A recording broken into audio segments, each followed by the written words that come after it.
heinous hate crime that occurred in our backyard here in the Chicago area. My name is Ahmed Rahab, A-H-M-E-D, R-E-H-A-B.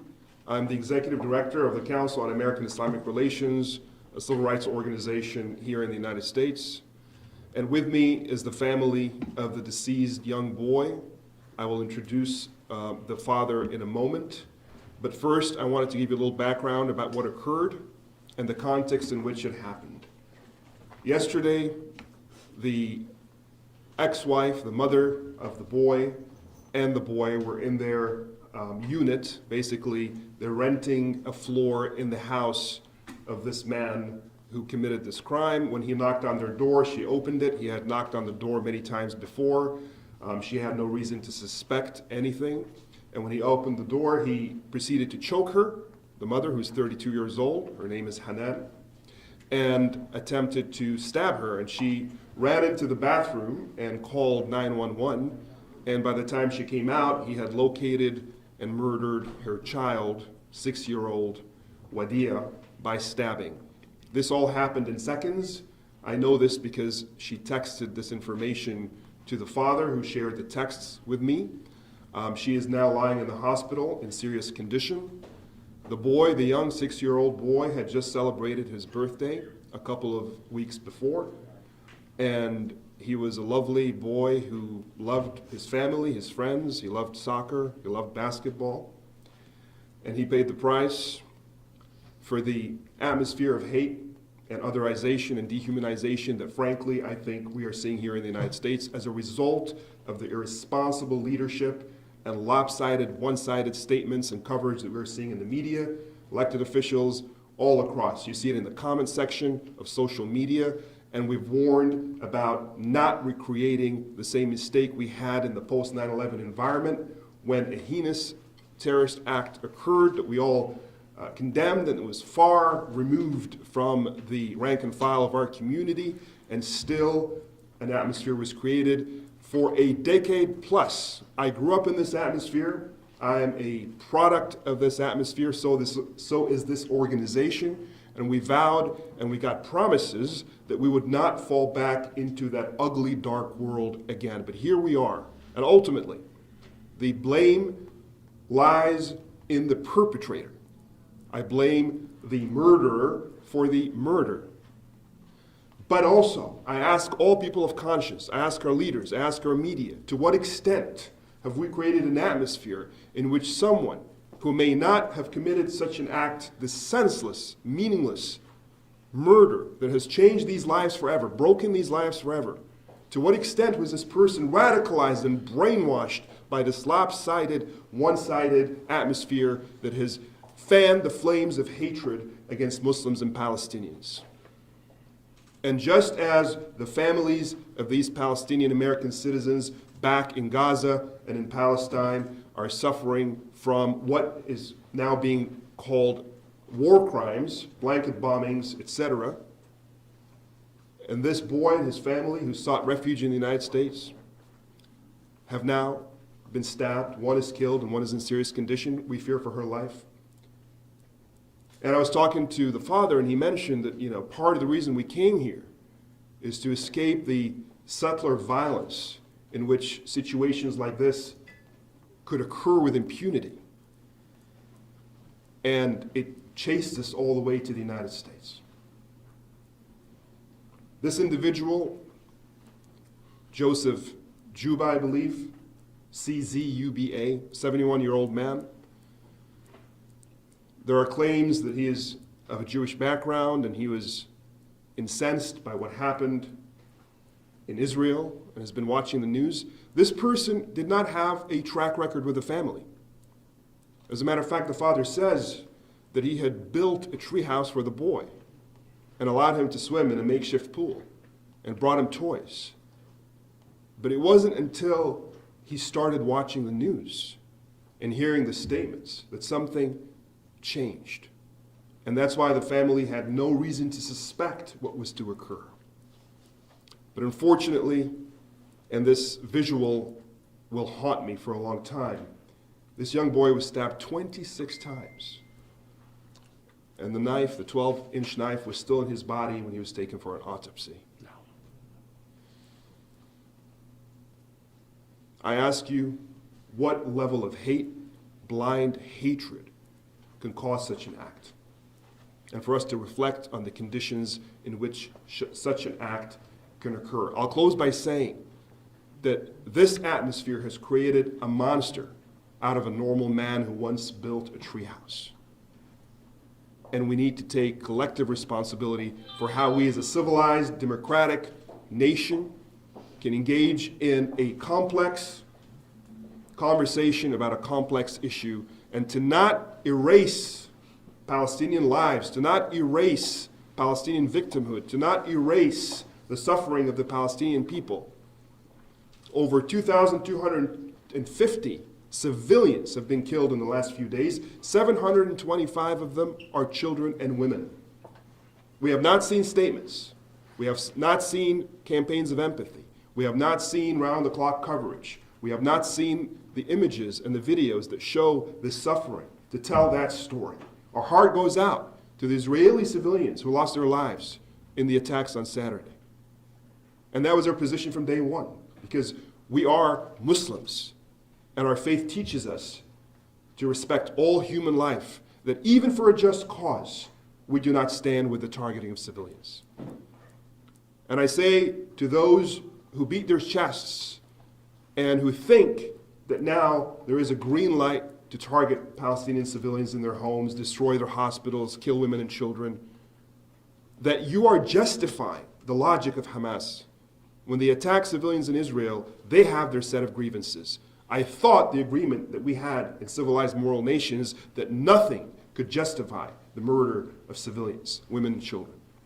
But apparently, many have regressed on that understanding, and now, including our own officials, including our own president, including our own military advisors who are sending the largest warships in the world to assist this effort, who are giving $8 billion to assist this effort, who are giving their moral blessings to assist this effort.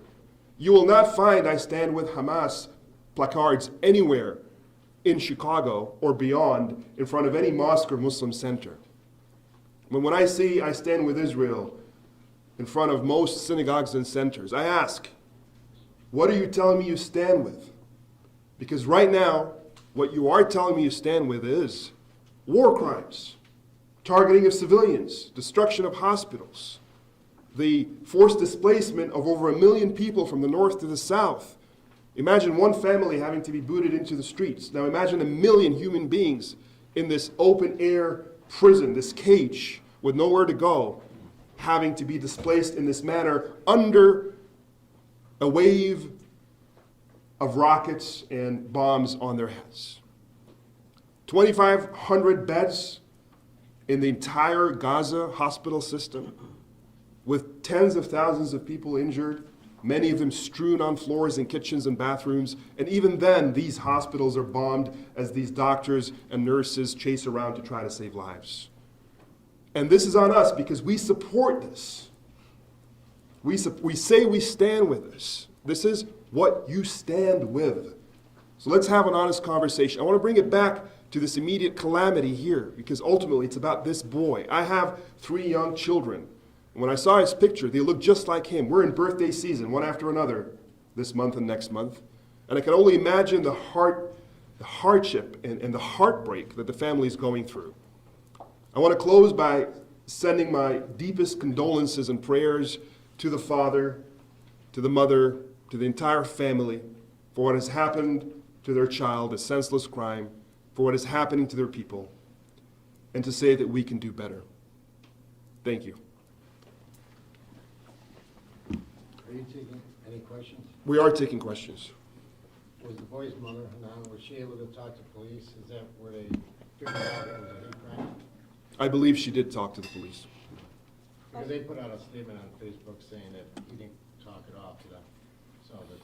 Well, I mean, that would be a question for them, but I can confirm that, since we sent our press release, I've seen some updates and that the county sheriff has indeed brought 2 hate crimes along with other criminal charges. The press release said he yelled, "All Muslims." Yes, that is what the mother testified to Okay. in her texts to the father that I was able to see. Okay. And she was the only one that was there at the time. Yes. Is there a way we can see those texts? Can you send them to us? These texts are in Arabic, and you can quote me on having seen these texts. Sir, are we able to hear from the father? Is he going to be able to speak? The father told me he's not in the best condition to speak, but if you have certain questions that I can't answer, I'll refer them to him, and he'll advise. Specifically on this 6-year-old, just give us a little bit more about him. What was he like? What was he into? His favorite color, toys. I want our coverage not... Yes, I appreciate that. I did ask him that question beforehand, and he, laughed in pain and said, he was a 6-year-old boy. He loved everything. I asked him, what did your son love? He said he loved everything. He loved everybody. He loved his toys. He loved anything with a ball, basketball, soccer. He loved to color. He loved to swing around. He loved his parents. He loved his family and his friends. He loved life. And he was looking forward to a long, healthy, prosperous life, like your child, like my child, like any of us when we were children. And he has no clue about these larger issues happening in the world, but he was made to pay for it. And ironically, we had issued a release just a few days ago warning about creating an atmosphere in which such situations may occur. But instead, what we got was a campaign of essentially disinformation, or at least exaggeration, whipping up a frenzy about the so-called Jihad Day, as if the Muslim community was going to be activated by some call from Hamas to take over and start hurting people. There is no control on my community by any group in the world other than by our own conscience and our own morality here, right? That comes from our faith values. And nothing happened that Friday, thank God, as expected. And instead what we have is a murdered Palestinian child by someone who is radicalized by the environment in which we live right now that casts Palestinians as human animals, to quote the defense minister of Israel. That is what we are seeing. That is the hard truth. And obviously, again, I will not extend blame for the hand of this man beyond his own hand. But this atmosphere is definitely an atmosphere for us to reconsider how we lead, how we report, how we cover.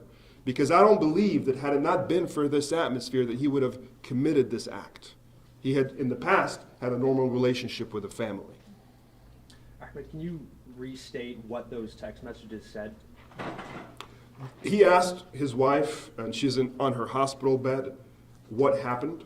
And she said, she gave the names of the landlord and his wife, Joseph and Mary Juba, I believe is how you would pronounce it, and said that he knocked on the door and that he attempted to choke her and said, "You Muslims must die," and attempted to stab her and stabbed her. And she went to the bathroom and called 911. And this was all, in her own words, seconds. And by the time she came out, her son had been stabbed 26 times. And the family's from Ramallah, right? From Petunia, from the village of Petunia in the West Bank. When did they come over to the States? أنا جيت من 9 سنوات وهي كانت من حوالي 12. She came 12 years ago, and the father 9 years ago. The son was born here. And how long have they lived in that house? 2 years. They've lived in their house for 2 years. So this is a house. It's not an apartment building, and they're renting the ground floor, but they have their own door. So that door had to be knocked on and opened, in case you're wondering by that detail. Yes? Can you pronounce the boy's full name? His full name is Wadia Oday Al-Fayoumi. Wadia Oday Al-Fayoumi. The spelling is in our press release. And out of respect, I know that the names are in the press release, but because the mom is still in the hospital, is it okay for us to say her name as well as the boy's name when we share our reports? Yes, we've talked about that. Well, we decided to release the photo of the boy in order to put a face on his life. I know that we're talking here about a victim of a hate crime in light of a larger conversation, but ultimately he is a human being with a story and a life, and his face matters, his smile matters, that little hat saying happy birthday matters. That's how we want to remember him. There's no shame for us. There's shame for the perpetrator. of this act. And there's shame for those who create these atmospheres. But for this family, there's nothing but pride in their son, pride in their identity, pride in their religion, pride in how they've lived their lives. Question on the mother's condition. Do you have any details on that, on if she's expected to recover? What I can say is that she's in serious condition. Yes, sir. You talked before about how there's an environment of racism that's perpetrated by the political leaders in this country. We saw that in 9/11. You know, there was lots of hate crimes against Arabs. We saw that under Trump talking about Chinese-created virus. And now again, we see Biden saying things I think are perpetrating an environment. Can you talk more about how that's created a circumstance in our country, which is very dangerous? It does go all the way to the President of the United States. You know, this whole frenzy of rushing to dehumanize Palestinians either by expression or by omission. And that's what I mean when I say these one-sided type of communiques. And the fact that there is a one side to it is fine in the sense that that side needs to be talked about. Like I said, I don't stand for the targeting of Israeli civilians. But the fact that it's not two-sided, meaning that this sentiment, which I believe is the civilized sentiment we should all share, isn't extended to the other side. As a matter of fact, there is an accessory that the United States provides to assist and help in committing the same crimes that we supposedly condemn when it happens to one side. And that's a far cry from just doing nothing or staying silent. There is an active participation through language, through decrees, through financial support, material support, as we would say, to these crimes, in addition to giving the actual weapons and assisting with the actual weapons. There is no effort to stave off the violence that is causing death and destruction to civilians that we know is happening. We demand a call for a ceasefire. We demand a call from our leaders to come back to a level of reason in discussing the origins of the conflict as well as the current events of the conflict, and not to ignore or to pretend to ignore that there is a context. Look, we teach history in every university, in every high school. And if you ask, I ask you, who's responsible for the reign of terror in France in the 1800s, early 1800s? Well, the answer is Robespierre. But can anybody teach the Age of Terror? Can anybody teach the guillotines? Can anybody teach the French Revolution and not be able to mention King Louis and the entire lifestyle and the period and the context in which these things occurred? To erase that history, to cut it off and to start from that point? That is precisely what we are seeing here. 75 years of oppression and occupation, displacement and dispossession. And not a word on that, not allowed to have a word on that. We've seen anchors sidelined for speaking about this. We've seen Facebook accounts closed, shut down, censored for speaking about this. This is an Orwellian atmosphere in which we are in. It's censorship. You know, those who don't care about this issue, right, they're far from it, that's fine. But you should care about freedom of speech. You should care about human rights. This affects everybody. Yes? Did you have a question? Oh. You said the boy turned 6 just a couple of weeks ago. What day? October 6th. Yeah. And I know he's in rough shape right now, but if you'd like to say anything about his son or a prayer, even if it's just in Arabic. He said, alhamdulillah, which means, you know, gratitude to God in any situation. Can you ask him how he would like the community to remember his son? كيف بدك الكوميونتي تعرف انك تفتكر بماذا؟ حاسب المجرم على جريمته. To bring accountability for his life taken too soon. He's saying basically that the memory of his son will live with them, but for them to feel that this life was meaningful to the community, to society, to this country, accountability, justice has to be achieved.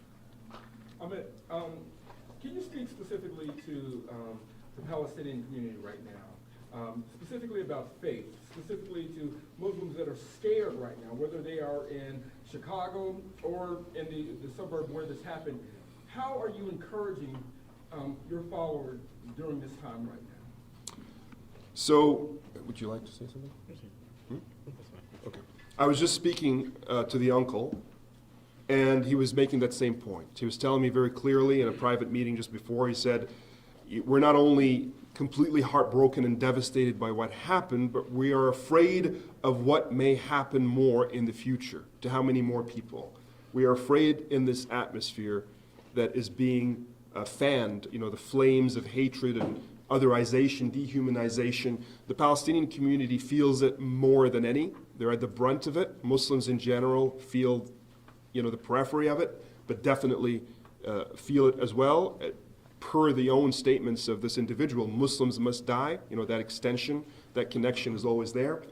But Palestinians basically, again, with their hearts broken over what's happening to their people, over what's happened in their history, over where they are today vis-a-vis a bleak future, have to also worry about their immediate safety of life and limb living here in this most free of democracies in the world.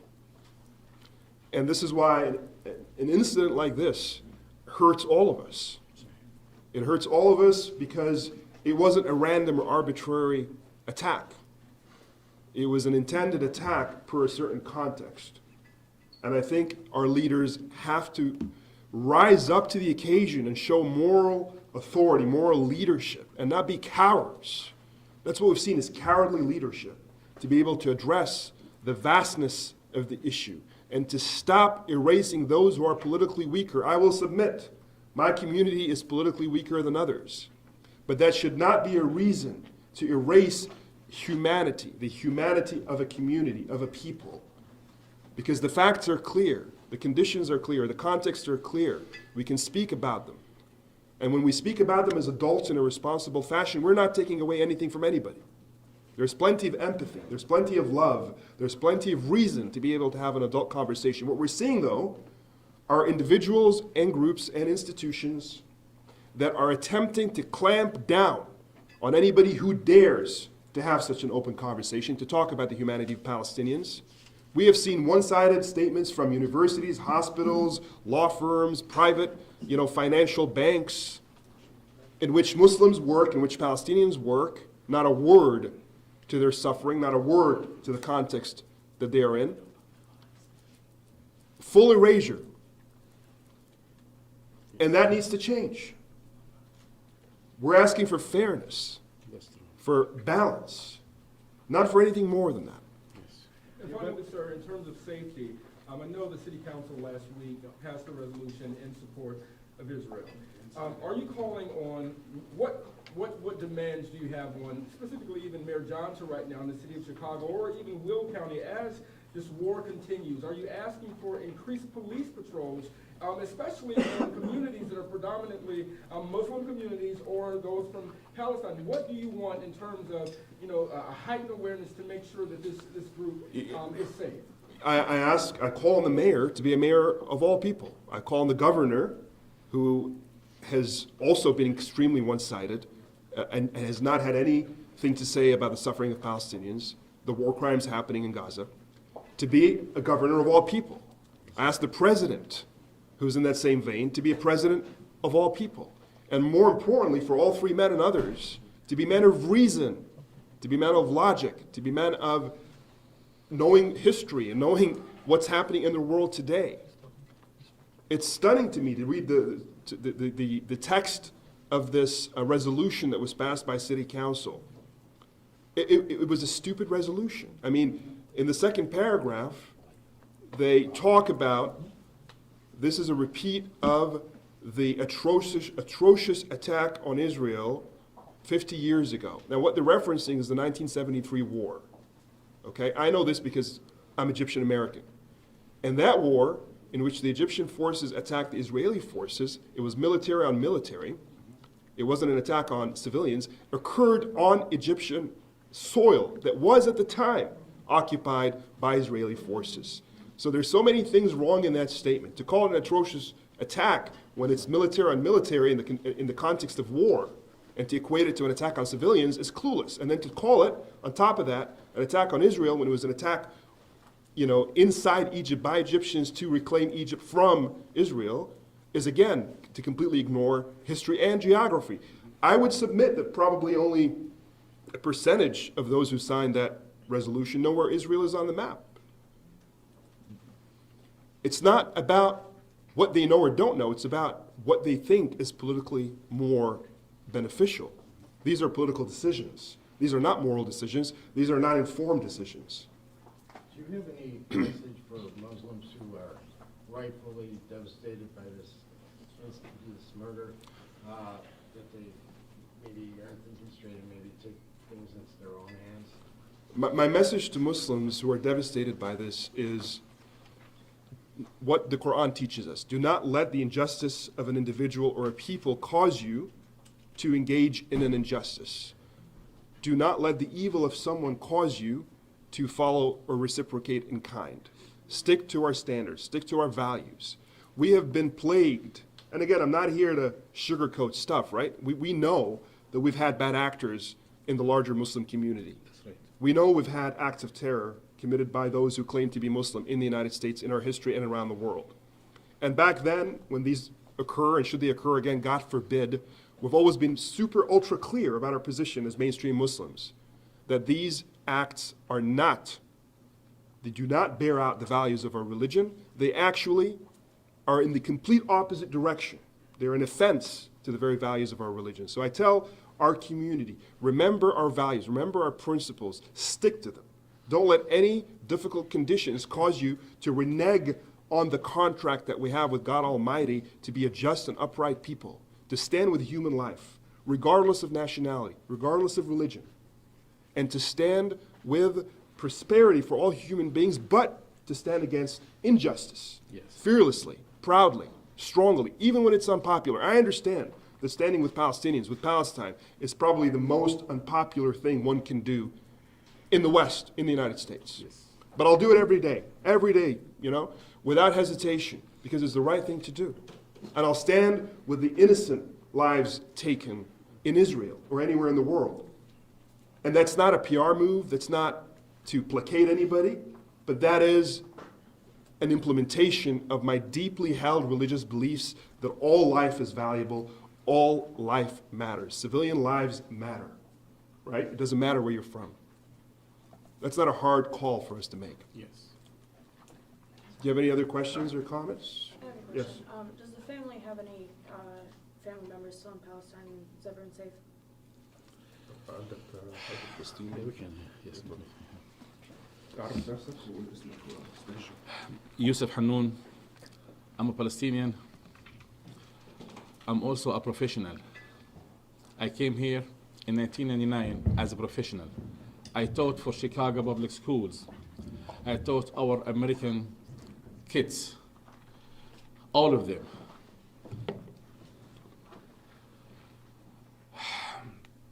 And when we looking at the society around, we consider ourselves to be a real part of the American society. We are here to build, we are helping, we are doing the best of what we can. This crime wakes up fear inside us. Me as a professional, as a teacher, dealing with kids as my own, as my kids, make me scared. The phrases that they were told by the criminal scares me. He's talking about everybody, Palestinians, Arabs, Muslims, and nobody from the American media is talking about the positive side that we are presenting. It hurts me every day. I saw the articles in New York Times and the CNN talking about us, and literally they saying that we are animals. I don't know which animals had a PhD degree in physics. We are not animals, we are humans. We want people to see us as humans, to feel us as humans, to deal with us as humans, because this is what we are. This is what we are representing. We are enriching the American heritage over here. We are dealing with the civilization around, showing the best of the best. Go to any American hospital and count how many doctors are from Middle East. I bet you, in most of the situations, they are more than the half. They are 70%, maybe 90%. Palestinian doctors. Those are animals. Those are humans. Serving you, serving me, serving our kids, serving your parents, serving everybody. This picture has to be changed. I was talking to my family in Gaza. I don't know what's happening to them right now. The last communication was 3 days ago. No power, no water, no food. They live at Al-Rimal Street. Al-Rimal Street is one of the most civilized places in Gaza Strip. It's a beautiful, safe place. I remember when I was a child going over there to visit my uncles. Beautiful place. Less than half an hour, this street was totally demolished. We don't know how many of the families survived, because they were told, leave or we will kill you. They left. They went to Rafah, and still they bombed them in Rafah. And that's the thing. This is the message, I want my American fellows, my American brothers, to understand what we are suffering. We are presenting peace, and the question that was asked, that what we will do nothing, because we are peaceful people. We are educated people. We are not criminals. Look at me, look at my kids, look at all the Palestinians around them, around you guys, That's my message. Thank you. Can you spell your name? Yusuf, that's Yousef. Last name is Hannon, Hannon. And did you say? H-A-N-O-N. N-O-N. Ahmed, can you repeat the child's name again, a little bit slowly, please, Sure. one more time? The child's name is Wadia, W-A-D-E-A. Odai, O-D-A-Y, that's how you spell it. O-D-A-I, Al-Fayoumi, A-L-F-A-Y-O-U-M-E, M-I. M-I. You said Yusuf is the uncle, your uncle? Yes, Your uncle who? from my other side. His paternal uncle. Yeah. We do have with us here as well Illinois Congressional Rep, State Rep Abdel Nasser Rashid, who will say a few words. And before he does, this is a reminder that when we talk about the poor leadership we have seen, out there from elected officials, there are notable exceptions. And I want to take a moment to salute and to thank those who have been clear-minded, had moral clarity, cared about humanity truly instead of politicking, including this man and several others. There are not too many of them, unfortunately, several others in Illinois and beyond. Thank you. Sounds good. 1 second. I'll bring it back.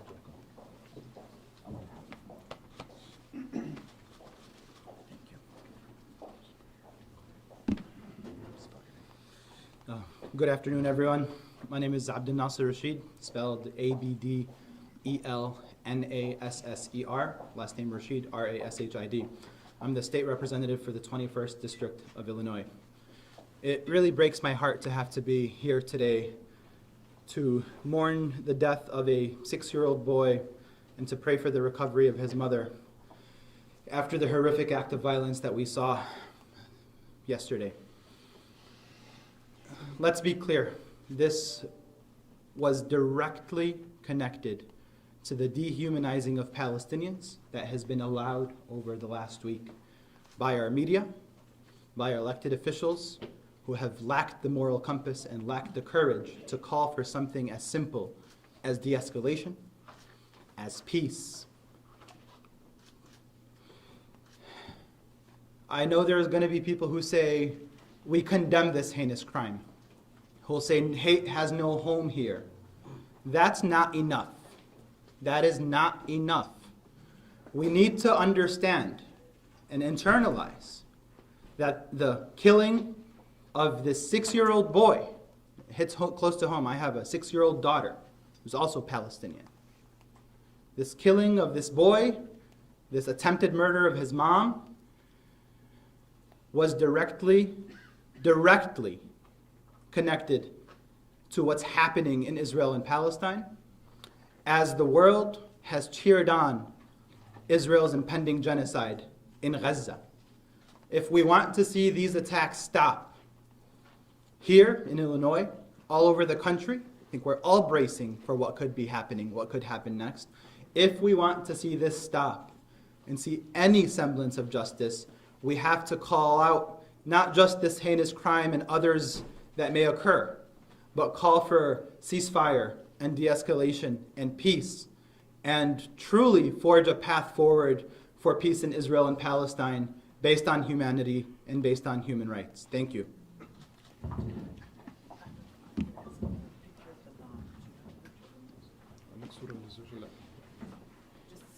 Yeah, we don't have a picture of the mother that can be shared. The parents are not married.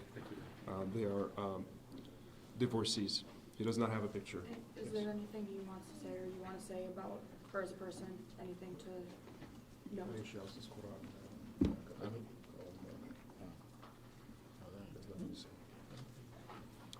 Did we have any other questions or comments or clarifications?